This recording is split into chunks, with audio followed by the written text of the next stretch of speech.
book that I chose to read is entitled White Rage, and it's by Dr. Carol Anderson. She is an African American professor at Emory College or University, sorry, and she's done a lot of activism work in working with farm workers in Florida and then on other social issues. Um, I decided not to look into who she was till after I was done reading the book, just because I didn't want her background to influence my opinion and how I felt about the book. So yeah, I didn't know anything about her till I was done with it. The book is, the way I took it is like a chronological list of evidence and examples proving and explaining what white rage is. And so before I go on to explain kind of what that is, I wanted to bring up this term of black rage and how that's something that is heavily talked about. And a lot of people don't think it's justified, or they do think it's justified. I personally believe that it is justified. I just don't know if that's the right term for it. Whereas white rage, after reading this entire book, I do not feel like it's justified at all. And so white rage, the way Dr. Anderson puts it, is that it's not about visible violence necessarily, even though there was a lot of that. It's more about working from the inside of the system.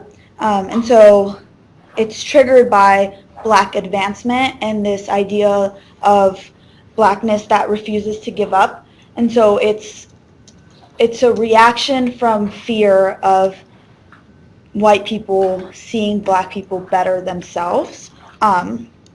So white people saw black advancement as a threat, and so they had to do everything to prevent them from succeeding.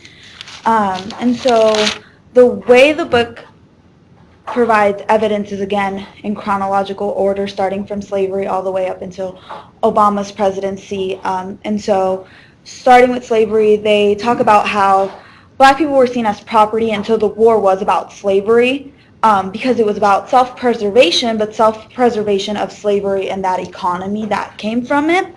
And so white rage started and was presented through violence, so lynchings and trains that took people to spectacle hangings, and how people took body parts as souvenirs from this, and all of that sort of thing.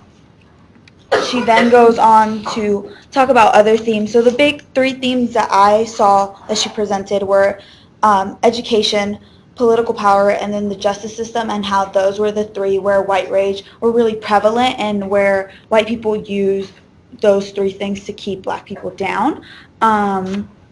So she talked about how,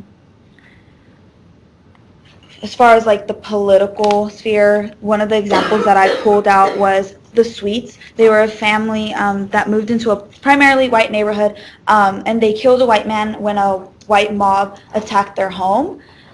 Cops backed up the white people and basically said that the Sweets fired rounds into just random white people who were just on an evening stroll. Didn't refer to them as a mob, just said that, they were strolling around their neighborhood, and the Sweets decided to attack because that's what their intention was upon moving there. The mayor at the time, who ran on a liberal platform and who ran saying that basically he supported African Americans, switched it once this happened and blamed the Sweets for not staying in their place. So this was an example of like white rage coming from within the system.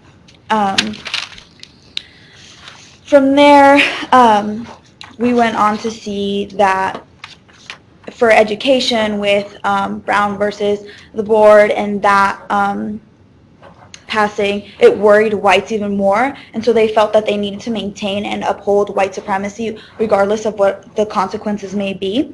So an example of them trying, or them expressing this white rage through education was they tried to eliminate public schools in a lot of southern states.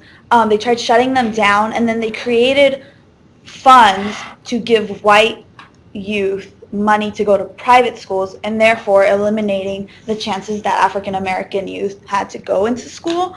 And so, we had other things that kept African Americans segregated from white people through intact buses, which carried black students to school and kept them isolated from their white colleagues.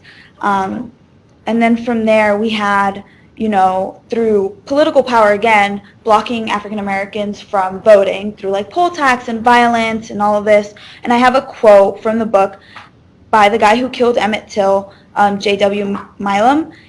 He said, "Niggers ain't gonna vote where I live. If they did, they would control the government." So it's very apparent to white people that they needed to do everything to stop black advancement and stop them from being on the same level as themselves. So Georgia tried to repeal the 13th, 14th, and 15th Amendment and got a new flag altogether to show that they were willing to die for segregation. And things like, as long as we can legislate, we can segregate, were very much believed by white people, and they started to feel resentment because they had this ideal that civil rights were only for black people, and they felt as though white people also deserved civil rights, which doesn't really make sense to me, but they also felt that civil rights progress was going too fast and that black people wanted too much too fast.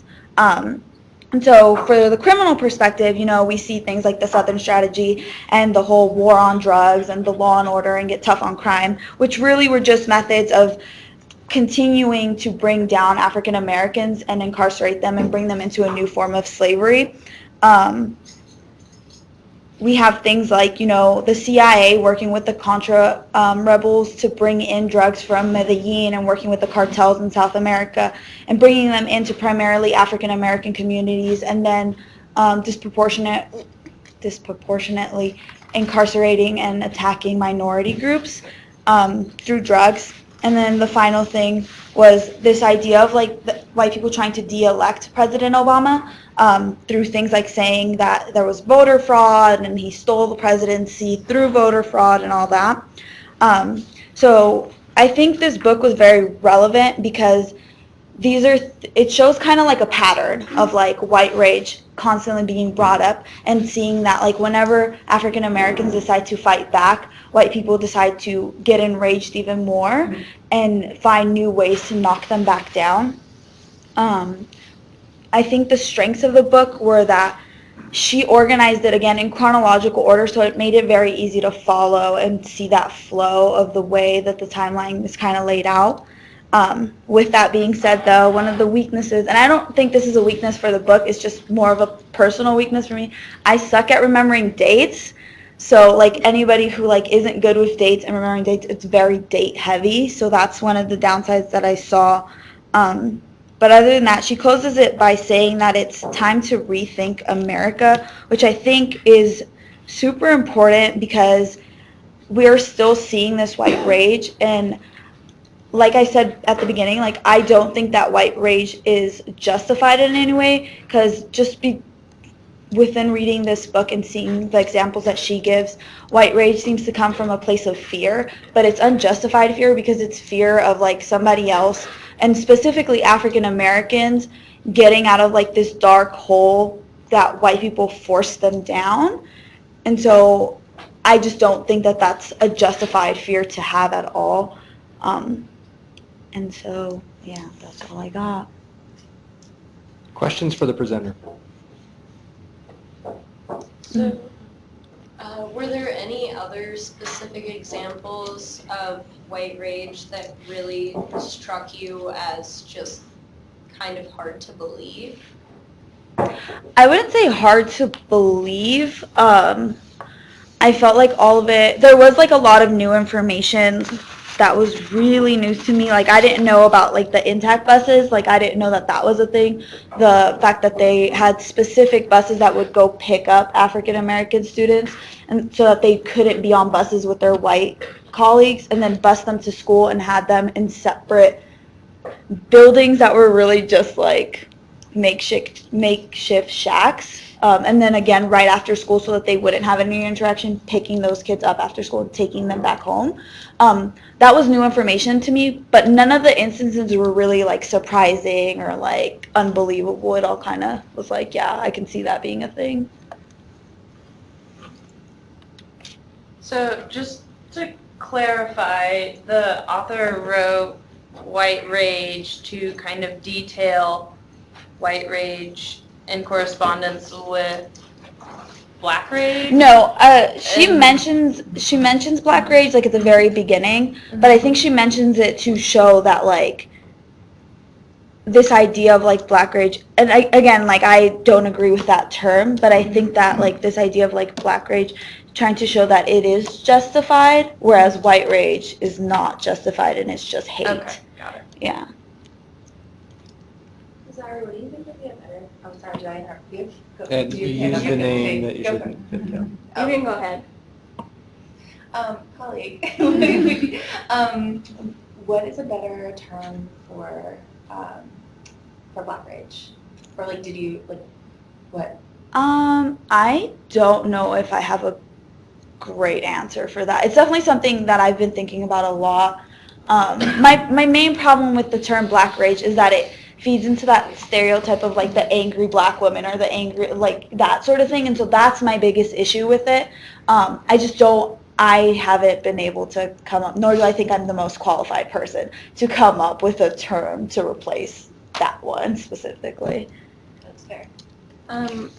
So she talks about different instances. Does she talk about individual action and then like the more like governmental action or like legislative action? So you know, she talks about a lot of like the laws that were passed to continue to oppress African Americans, and then she does give a lot of like specific instances of like white rage. I guess I can clarify my Oh, question go. now. I'm sorry. Does she like? I guess does she get into like what does white rage look like for an individual white person? Does she talk about that, or is it more looking at white rage as a just like more of like a political force that white people do?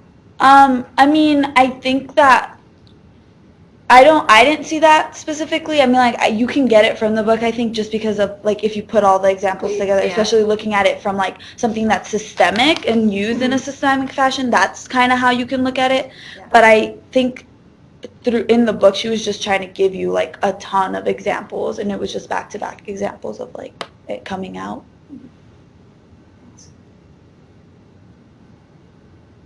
What did you think about the writing of the book? What was the prose like? What was the quality of what she wrote? Oh, it was so easy to follow. Like, even like with all the text and stuff like that, I think the way she like wrote it, it flowed extremely well. And so there was not a point where like I needed to reread something unless I like missed a name or something like that. But she made it very apparent when she was speaking and when she was giving an example, and then she would go back to explaining it and then breaking down another example. And so it was really easy to read. Any other questions for me? What audience would you recommend? Oh, okay. Anyone, like I said, anybody who isn't good with dates would probably have a really hard time reading it. But other than that, I would say anybody can read this book. I don't think she has like a target audience. I think the way she wrote it, with it just being very like historical and very factual, I don't see it really being a problem for anyone to be able to read it and comprehend what she's trying to get at.